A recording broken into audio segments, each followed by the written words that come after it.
வணக்கம். நான் சுபவீரபாண்டியன்.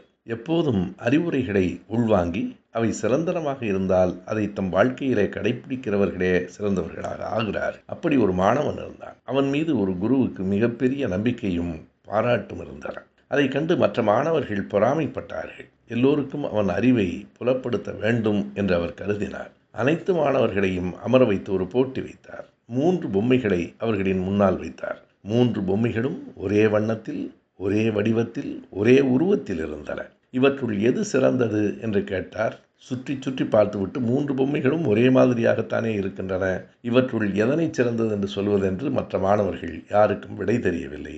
இவன் வந்தான், ஒரு கம்பியை ஒரு பொம்மையின் காது வழியாக உள்ளே விட்டான். அது இன்னொரு காது வழியாக வெளியே வந்தது. 2வது பொம்மையினுடைய காது வழியாகவும் கம்பியை விட்டான். அது வாய் வழியாக வந்தது.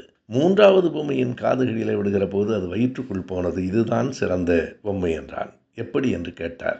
முதல் பொம்மை இந்த காதிலே வாங்குகிற அறிவுரையை அந்த காதிலே விட்டுவிடும். 2வது பொம்மையின் அந்த அறிவுரைகளை வாங்கி பிறருக்கு சொல்லும், தான் வைத்துக் கொள்ளாது. 3வது பொம்மைதான் உள்வாங்கும், உள்ளேயே வைத்து கொள்ளும். இதுவே சிறந்ததென்றான்.